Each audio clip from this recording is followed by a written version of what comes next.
Good morning, guys. My phone wouldn't work with Periscope this morning. A couple days back, I dropped my iPhone 5 and cracked my screen, and now I'm working off of an old school iPhone 4. And I guess it was too old to handle Periscope. So I wanted to just create this video, and I will tweet this link out to you guys, and hopefully you'll retweet it, and send it to your friends and send it to our students. But wanted to touch base with you and talk to you this morning about this name that we're going to look at tonight, Jehovah Nissi. The Lord is my banner, and I know that Randy, Kelly, and Brando have all talked about that, and have all talked about where that name comes from. But something that I think will encourage you today, something that I hope will even challenge you slightly, is as you look at Exodus 17, as you look at the story where Moses sends Joshua into war, Moses goes to the top of a hill.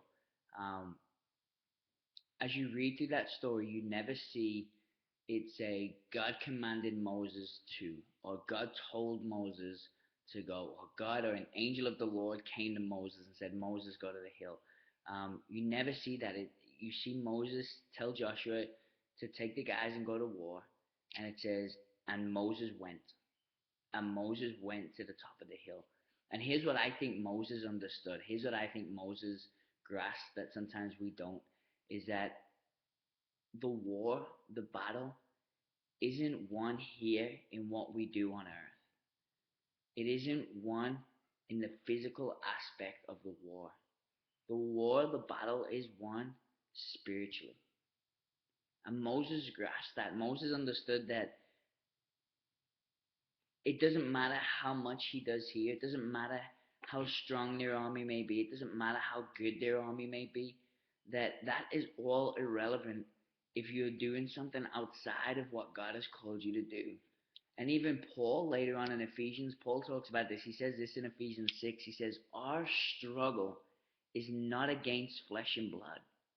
Our struggle isn't here against people, but against the rulers, against the authorities, against the powers of this dark world, and against the spiritual forces of evil.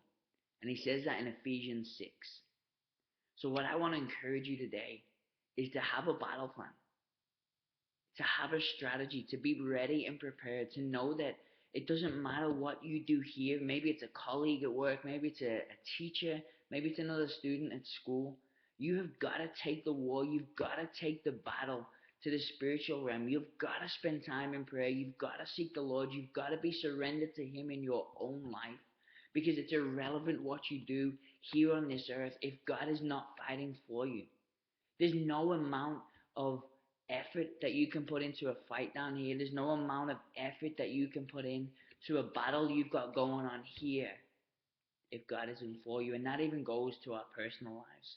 If you're struggling with something, a sin, if you're struggling with whatever it may be, I don't want to name sins and make any sound worse than the other, but if you're struggling with something and you know who you are and you know where you're at and you know that you're struggling with it, and you try to willpower it and you try to fight and do everything you can here in the flesh, I want to encourage you just to take the war to God, take the battle to God, take it to the spiritual realm, and spend time praying, spend time as Moses did with his hands high, surrendered to God, saying, we trust you.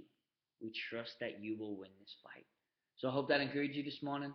Again, I'm sorry it's on YouTube and not on Periscope. I will do everything I can to get this out in every form of social media that I can. Hope you guys are encouraged, and we will see you tonight. Middle school 6:15, high school 7:15.